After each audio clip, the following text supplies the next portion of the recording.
Hey, hello everybody in Las Vegas and beyond, and maybe even in Cleveland, and I'll tell you why. Welcome to the Vegas Dice Kings, and I got a special guest, and I'm really excited. I've known this gentleman for a long time. He's been in Las Vegas since 1979. Super Bowl. Who was playing then? In Rams 79? and the Steelers. Rams and the Steelers. Terry Bradshaw's last game. But I want to introduce. I'll even tell you what the line was. It was Steelers minus 10, and they won by 12 or 13. They covered! Yeah! This is Phil D'Angelo, my good friend, all the way from Cleveland, Ohio, and he's going to give you some insight about Cleveland, not just about the zoo either. Take it away, Phil. Yeah, actually, I'm from Wycliffe, which is like 20 miles from the city. I always want to give a little prop to Wycliffe. They're. Give the props to anyone you Yeah, want, it's a Phil. little suburb, 20 miles from Cleveland. But anyway, in the late 70s, I'm sitting home in Wycliffe, watching TV, watching the Merv Griffin show. Merv, I remember. Yeah, anybody under 40, it was a show like Oprah, only with a man. But anyway. But Phil, he also had his sidekick, Arthur Treacher. Oh, you know what? I forgot about that. Arthur Treacher, yeah, I think he was Yeah, English. he was an English guy. He was English. Wasn't Yeah. he program director? Wasn't he English? Arthur Treacher? We won't hold that against him. No. But anyway, they had this good-looking guy, black hair, Armani suit, holding this golden nugget. And I'm like, holy man, this guy's not too much older than I am. I got to get my ass to Vegas. And by 1979, I was a crap dealer at the Golden Nugget. But back in those days, you wanted to learn your craft and get the strip job. Everybody wanted a strip job. Yes. I didn't know Steve Wynn would own half Las Vegas. Who knew? I might have stayed. But anyway, I got the strip job. And then I ended up going back to the Nugget in '89, and I became a host for a year. Tell them what a host is. A lot of Host- people are not familiar with that. You actually have you take care of customers, a lot of in-house customers. If you're a credit host, you call their bank and set up a credit line. You have a lot of authority as a host. There's a lot of blowback if you screw things up, and of course I screw things up. I got terminated for excessive comping. Excessive comping. Comping is when you give customers free stuff, Right. and I didn't know how to say no. And I always fell for the bullshit. Phil, my girlfriend's coming. I need that sweet. Please, stop begging, okay? You're scaring me. And of course, I give them the sweet, and they didn't deserve it, and I got excessive comping. And it didn't play up to the hotel's expectations. Right, you got to play. Yes, you You got to gotta play. play. But before we get into all that, tell them what it was like to grow up in Cleveland during the time when there was people like Denny Green and others that you can relate to. Well, I caught the tail end of that, 1979, and I actually lived in Murray Hill for 4 years before I came out here. So I seen a lot. I knew a lot of people. I really don't mention, but they were all good guys. You just never wanted to piss them off. So Where would they hang out? I mean, they go. Well, you know what? I'll tell you where they would hang out. You mentioned Mike Bonfiglio before. yes, I know He him well. used God to. bless him. He was a prince. He ran this. What the hell name of that restaurant was in Cleveland? My uncle Frank actually was a dishwasher there, and that's where everybody hung out. Everybody. Yeah, Mike knew a lot of people. So Mike did well for himself in Vegas, running the Desert Inn. running so the Desert long. Inn for And he a was long a good time. guy, Yeah, too. Yeah. At a time when a lot of the bosses were sweating this and Yeah, that. yeah. He knew it. If you get a good boss, you know what's going to happen. You're eventually going to get the money. The He only wasn't way a you beat sweater. the game is money management, which that's the hardest thing in the world. I know I don't have money management. You come over to shoulder and fire. Yeah, yeah, why not? You're firing like them Ukrainians are over there. They ain't taking no prisoners. Yeah, but that's the only way to do it. You make a big score. What it's funny when you said you worked at the Golden Nugget. I went there when Steve Wynn bought the Nugget in '73.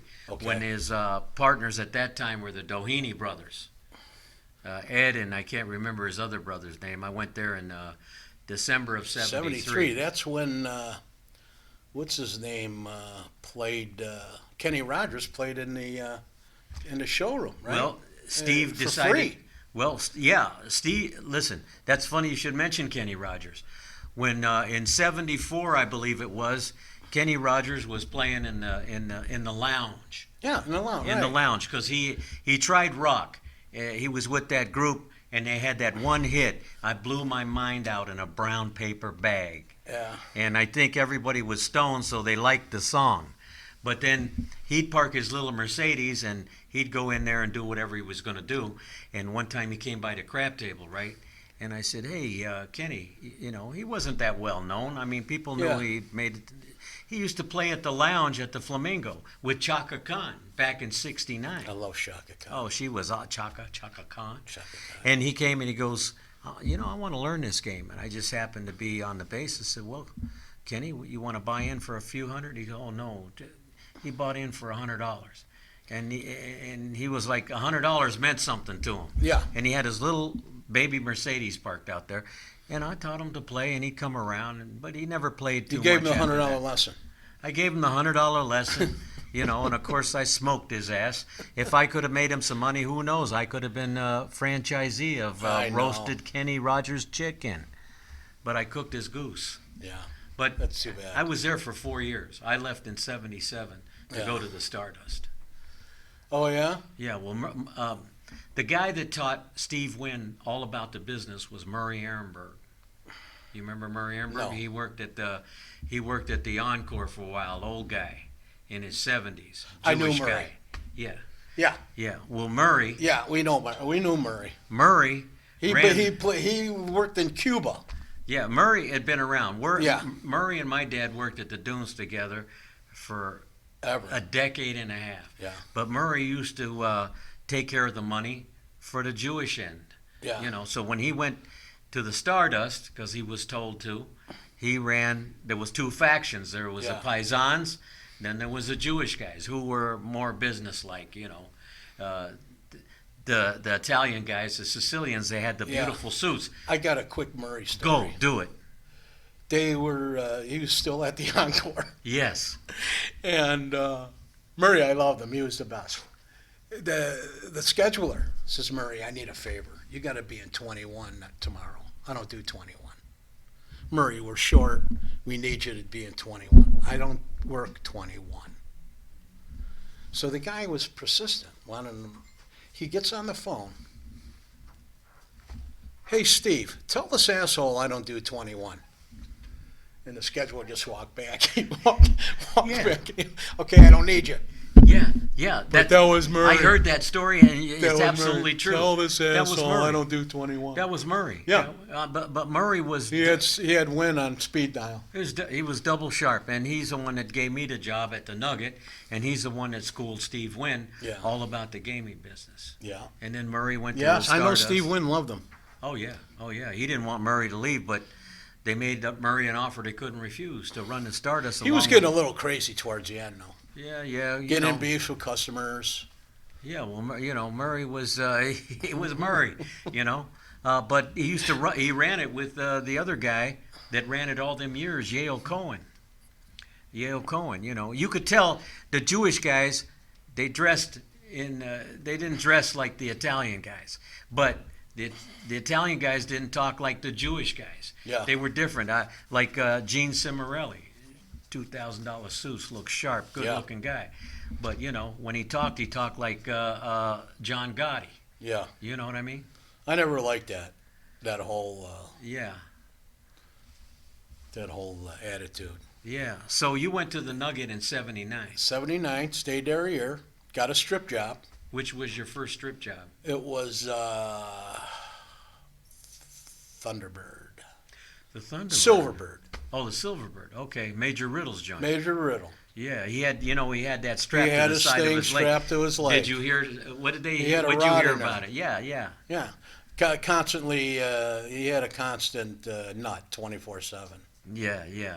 I remember going on a break and this beautiful woman was in front of me and I was just staring at her behind and I'm like, Yeah. oh my God, that's like incredible. She turned around, it was Mrs. Riddle. Yeah, the blonde. The blonde. Yeah, yeah, I'm like, I'm sorry. She goes, that's okay. yeah. Well, he. Man, I've done that, put the foot in the mouth so many times, it's not even worth mentioning. Yeah. Well, Major Riddle. They said, "You going fishing? You got the rod. Yeah. Where's the reel?" Yeah. Major Riddle, Thunderbird. I'll The- tell the you, Sil- I love that joint. The Silverbird. What a party. The Silverbird. Yeah. Yeah. How about all the hookers that used to? Oh my God! Well, they used to stop there because they used to walk the street. Yeah. And you remember the Silverbird had a bar like Of right course off they do. the right I was off in the there. strip. I was in That there. was their stopover. Yeah. So we had and I worked graveyard then. Yeah. So all the hookers were there. Yeah. And what you could go cash your check there. All the employees. Yeah, you could cash So your I check. remember, I'm pulling in there, and you had to go through the gauntlet of horrors. If your window was rolled down, they were grabbing on you. yeah. They were trying to reach in and grab your private parts, and Yeah, I'd this is honk on the my street, horn yeah. just to back them up. Honk, honk, honk. I ran over a girl's toe. Did that. Oh, did you? I was in a Corvette, and she kept on and it was embarrassing. And I pushed her back, and I moved forward, and I caught her foot on the back tire, and she was hopping up and down, and she had one of those pull-up, Yeah. and she had the big speed bags. Yeah. And she's jumping up, and these things are plopping out. People are beeping a horn. It was funnier and shit. This is like 81. When they used to approach you. You'd be walking with your wife on Oh, are you It kidding? it was bad, but hey, what are you gonna do? I go But in they there used to to always stop Yeah. at the Silverbird. Yeah, there was the gauntlet of horrors. If Yeah. you were driving your car through there, they'd surround your car Yeah. if you were going slow. So if I ever saw a hooker pick up a guy at the bar and take off, she'd come in the next day, and I call her, come here, honey. Did that guy take care of you? Because I told him to take care of you. Oh, Phil, thank you. He did. He does. I owe you. Blah blah blah blah. I go, take care of the boss. We got the shift boss. Yeah, yeah. I won't mention his name because Yes. I don't even know if he's still alive. But yeah, he called up from his executive desk, said, "Tell the boys they got their money's worth." After that, we did whatever we wanted. Of course. You was there in '81. Did you work with a Mexican kid named Carlos Flores? Do you remember Carlos, short Mexican, good dealer? Is that your cousin? No, my uncle. He That was worked. your He worked uncle? at the Silverbird for a while. Yeah. Was he swing? Yeah. Okay. Yeah. He The was name swing. sounds familiar. I He probably was a did good know. dealer. Yeah, there was a lot of good dealers there. Yeah. I learned. I learned the most out of the marina. I worked with some Hall of Famers. I mean, these guys. I thought I could party. I mean, swing shift. Get off at 3-4 in the morning. We'd stop at the In Between Lounge. The in between. I like the name. The in between. In Between Lounge, and I'd drink till 5-6. Go home. I come back to work, stop there for a drink before work, and they're still there in their dealers' shirts from the night before. Yeah. They're doing yeah. the whole, okay, guys, come on, let's go. When they get up and go, I go, man, you guys are like the greatest. Hardcore, man. Hardcore. Hardcore. Hardcore. Now Of you. course, that's when drinks were like $1. Yeah. They're not like now. You go to one of these clubs and you get a. You got to go to Dollar Loan Center Oh, my to God. go to a club. You know what the funny thing is? You listen to these kids. They go to these clubs and they brag about their. How much they My spend. bar bill was $2,800 last night, Yeah. and they're like, and I'm like, oh my God. 2,800. I remember going to clubs. I'd ask my old man for like $10. We'd smoke a joint in the parking lot, buy a beer, and Yeah. sip on it for an hour. Yeah. And Yeah.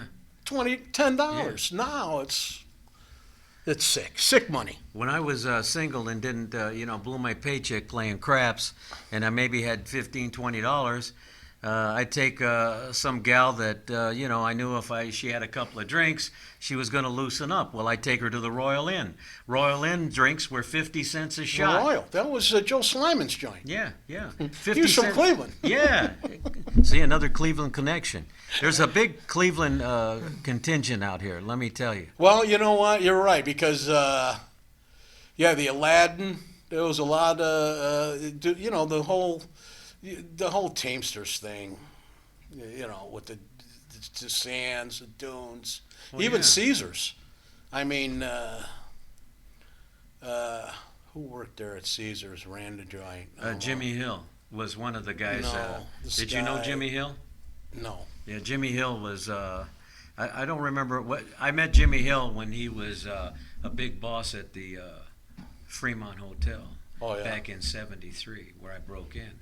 And Jimmy Hill. I'll tell you when I first what a job that was. Caesars was the best. Oh yeah, that's where Phil and I made our connection at Oh. the Caesar's Oh Palace. yeah. You know what? It was like I told you before. It was like hanging out with your friends for 8 hours, and nobody made a big deal about the celebrities, so they Well- kind of like just walked around. Nobody had these. Yeah. Nobody had these cameras so that they could feel Yeah, like they you're- couldn't yeah, make you're a right. move. Yeah, There you're was right. no, so they felt comfortable. Right. Yeah. Now everything you can't. You got to watch. But I'll tell you, fight night. There was nothing like fight night at Caesar's Palace. Tell them how it was before the 6A came in and all the cash would be dumped in on the table yeah. in an 8-hour period. How about Keno Jackson Yeah.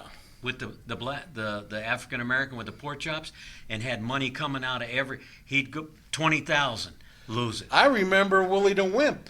Willie the From Wimp. and his Cadillac coffin. Yeah, Stevie Willie Ray the Vaughan Wimp. wrote a song about it. They Yeah. were drug dealers from Detroit. Detroit. Him and the father used to come in. Yes. And they used to money wasn't even an issue. Not an issue. That back then, before like you said, the 6A to 10,000. I remember working at the Imperial Palace, and these guys came in, were just throwing 10, 15, 20,000 on the layout. And I go, where are you guys from? Chicago. What do you guys do? Oh, we're police officers. Yeah. You're police officers? Yeah. Bring me an app next time you come in. I'm telling they never ran out of money. No. I go, man, that's a good gig at Chicago. I dealt to the two cops quite a few times, the ones that got busted as hitmen from New York, Ippolito and the other guy. Yeah. Ippolito used to play at my game all the time. Yeah. And he'd pull out 10 grand, he'd go through it. Pull out another 10 grand, go through it. You know who I remember playing? Was like the biggest tipper in the world. Let me guess. Not counting Kerry Packard. Yeah. He was an exception to the rule. He knocked Jimmy out of the box. Oh. But before that, Jimmy Shagler. Of course, Jimmy, the Oh world my famous. God. He used to tip at Caesar. This is back when it was $500 minimum. Yes. 500 on the line. Odds. Back then, I think that was just double odds. Place the number for 500. Get a come bet with odds. Get the three ways. And buy it. He And, used to and, buy and it. buy it. And buy it, And too. they'd say the next rolls is the dealers. Yeah, If a it's- 4 hit, they'd lock up like $3,000. It was like scary. Oh, yeah. And Oh, this is yeah. back in the 80s. I got there in 90. And he already, now I remember him at the Aladdin. There was a cute floor person. And he goes, I'll give you $10,000. Drop that pen and come with me. She dropped that pen. She didn't lose her job either No, for the no. weekend. Well, Jimmy That was was Jimmy Shea. he was a good-looking guy, Yeah. too. I mean, he looked really good. And, people thought that he was Latin, but they were of Lebanese descent. Yeah. His family was from Lebanon, but, of course, they were raised in Yeah. Texas, El Paso. Him and his brother Right. Lee, who Who ended was up a getting lawyer. He yes, ended who up ended up getting getting killed. shot. Yeah. He got shot in the head in his office. But Jimmy, he would also in '78 when he would bring those canisters of money back in the Yeah. cage, and it just loaded with cash. Well, the Caesars dealers, they gave him a trophy. Yeah, my name's on it. Yeah, the greatest So tipper it was all in the made. world. Yeah, and it was all made out of solid gold. Yeah, when I saw him, when he got out of jail, I seen him right before he died. 2007, Yeah, he came he to was moving to Tucson. Arizona, and the only thing he had was that trophy. Yeah, They're going to make a movie about him because he passed away about what, 4 years ago? 5 years Oh, ago? longer than that. Has it been? Yeah, because I was still at the Venetian before the Palazzo opened, so Okay. it was about Well, 2004. they say they're going to make a movie maybe about it. 2008, 2004, 5, somewhere around there. Huge, big tip, 6. big. Oh, this before you came in there, he'd say the next roll's for if he lost, he gave you automatic $5,000 hand. Yeah. But Here's another story. There was a guy that used to shine shoes remember when you used to have the shoe shine guy at Caesars, right? You go get your shoe shine. So Jimmy stuck about 250,000. So he says, I'm going to go get a shoe shine. So, I mean, he had his own table, of course. And so he goes in there, gets his shoe shine, but he comes out with the attendant. His name was String Bean. He had been there since '66. Mm-hmm. So he's like a deer in headlights. I don't think he ever came out of the bathroom in 15 years, Yeah. except to go punch out. yeah, So he says, and he was making a ton. here's what Jimmy says, shoot the dice. I can't, Shot a hand. I can't, Jimmy, because I'll get fired. He said, ain't nobody gonna fire you. You're with me. Do what I say. And I forget who came over. It was a shift boss. Said, you do what he says. So he don't know what the hell he's doing. He starts shooting them dice. Jimmy's putting a change over there, right? And he gets back Jimmy about 180,000. We made some money. Yeah. So when he sevened out, String Bean goes, well, I'm sorry, Jimmy. He was starts to walk apologizing. away. Jimmy says, wait a minute. You taking this with you? Oh, I can. He gets one of his guys to go, it's $30,000. Yeah, that was Jimmy. Yeah. 2 days later, String Bean's wife comes in asking where he is. Because he was missing for a whole week. He had 30,000. He hadn't had 30,000 even in his last life. Oh my God! And that's his great. wife says, I can't, my husband, what's happened to my husband? They said, well, we don't know. Nobody gave him up, Well, he ain't been home in 2 days. I'm going to go file a police report. Oh, no, don't do that. Don't do that.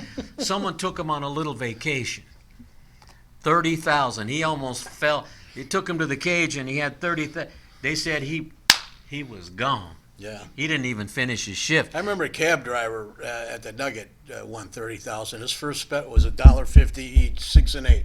The big 6 and 8. Remember the big 6 and 8 in the corner? How could I forget it? They Then took when it it out. won, you would place it for $3. Yeah. And then your quarter game. What was the biggest game you ever dealt? Did you? What you mean money wise? I mean, Well, the game. I dealt like 5 colors. All the way up to like $25,000 chips. And tell these young dealers you had to use 2 hands. Yeah. You know what? I like dealing a big game, even though everybody's watching you. But it's still I like dealing a crap game. Yeah. There ain't nothing like it, that game, when people are making money, yelling and screaming. And that's what I tell people. You go to a game where there's some yelling and screaming, that's the game you go to. The whole positive vibe thing. I was a big believer in that. Tell the people that back then the crap games were like fast. Oh, yeah. There was none of this slowdown because of all these side bets you got today, and the dealer goes out there like this. And tell them how fast them games were. The dice wouldn't hardly stay in the middle. And then guys would want the dice. Whip them. Boom, boom, boom. Sometimes you were like a roll behind. Yeah, but you stayed with it. Yeah. Well, you had to. And Phil knows it's an art form. When the dice are passing and you got a full table and money's going back and forth and you got 8, 10 people all saying something different to you at once, Yeah. and you know what each person's saying. That's when you know you're 8, 10 a clerk. people. That was at the California Club Yeah. with the Hawaiians. The Hawaiians, all yeah. Japanese. Yeah, Hawaii. They have 5 in the front, 5 in the back. Yeah, yeah. You had to put the money on the side sometimes. Yeah. I'll tell you what, though, that's when you learn how to deal. You did. That's what. That and the horseshoe. Oh, I said to myself, if I had to work at the horseshoe, I'd just find something else to do. I wouldn't deal. They just work. And what's amazing is they hired all the burnouts from the strip. Yeah. Guys that were alcoholics, guys. I knew one personally grew up here. He was a heroin addict, Yeah, and he was good friends with Teddy Binion. yeah. You And know what he- the amazing thing is? 3 shifts, 3 different jobs. You could Yes. actually get fired from days, Yeah. go to swing. That's correct. Get fired from swing, Right. and go to graveyard. You got Yes. 3 shots. You got 3 If shots. you ever got fired from graveyard, you were done. And when you went to the dealer's room, it was like a dispensary before Oh, yeah. it was even a dispensary. Yeah. And when Teddy, Smoke coming out. yeah, when Oh, Teddy those were ran the it, days, though. when Teddy Binion was running it, Yeah. the security guards would go, Teddy, he go, leave the dealers alone. Yeah. Don't bother them. And he paid them more than anybody in town. Yeah, he did. He did. They were the highest paid. I think they made like $50 a shift. Yeah, and they also when they had 100 times odds. Yeah. Well, Well, Benny knew that you had to hit. You know, the guy was a gambler. yeah, You know, the odds are going to be in his favor. I don't care how much odds you have. yeah. He still has the edge. course. He knew that. And you know what? There was no max bet, no minimum bet. Your first bet was your limit. That's correct. You could actually go to a dice game and put. Well, there was a story about the one guy, 777,000 Yeah, on the don't. yeah, Boom, .6. Rolled an 8. Next roll 7 out. He won. yeah. 700. He had 2 suitcases. One 777, Yeah, and the other one was empty. yeah. And then it came out years later that he actually extorted the money from his job. It wasn't even his money. No. So he took a shot. And he won. He gambled. Well- that man was a gambler. Listen, let me tell you how they protected the big players. Jimmy Shagger had invited, this was 1978, Jimmy invited me and Trini to go eat. He says, come down to the Horseshoe tomorrow, come and have lunch. I want you guys to have lunch. Because I was Mexican and he spoke Spanish. You're and- Mexican? Yeah. What the hell am I doing on this show? Well, it's Del Taco Tuesday, bro. You might get some tacos. So, we're sitting there, right, at the bar, and we're watching Jimmy, Yeah. because he's playing 21. About 10 minutes later, these guys come over, because Binion only hired the biggest, baddest looking security guards, usually Yeah. ex-football players. They go, why are you watching that guy? I says, well, we're here to have lunch with him. Well, do you know who he is? I go, yeah, he's Jimmy Shagger. Well, who are you? I said, we're dice dealers from Caesars. He plays there, and he invited us to. Yeah. And so they said, wait here. So they waited for the dealer to shuffle. And they said, Jimmy. He goes, yeah, those are my pals, man. Leave them alone. Yeah. So, but that's, they didn't even wait around. They wanted to know, why you watching this guy? There's not like today where somebody could be casing a player and security is oblivious to what's going on. Yeah. Unless the guy's got his own thing. Yeah, he had a nice restaurant, too. And the chili, it had to have on top oil, fat. Benny wanted to see Yeah. the grease on Yeah. top of that chili. Yeah. Or somebody would, their ass would be in trouble. Oh, yeah. Yeah. And it was good. My dad took me in there, and I think I was about 8 years old. It was 1960. Did you get the picture with the $1 million? No, but I got Everybody's a picture with got a Benny picture. Binion in his raccoon coat. Oh. But they had 2.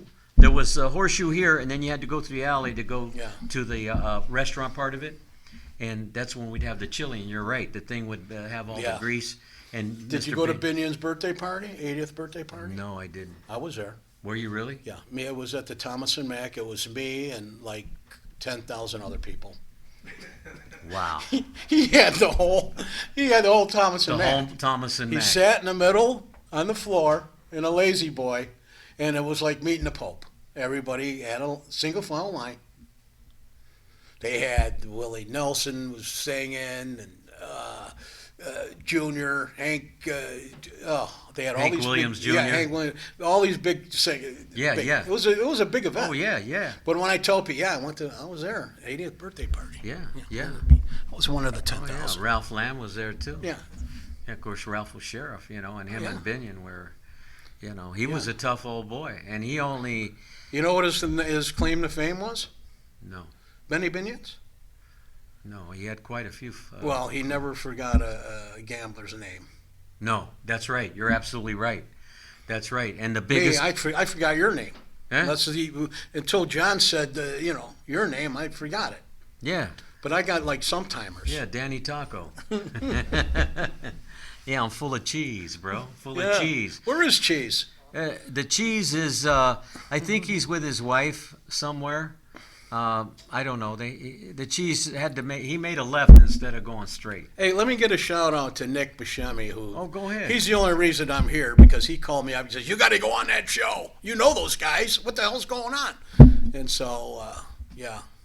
Now, Phil was I mean, he was built for the gambling business, and he knew how to maneuver around all kinds of people. You The had to. regular people, the rich people, celebrities, sports guys. He could relate to anybody. Well, you know what? He had I would that bring gift. them. I would bring them up to their level, down to me.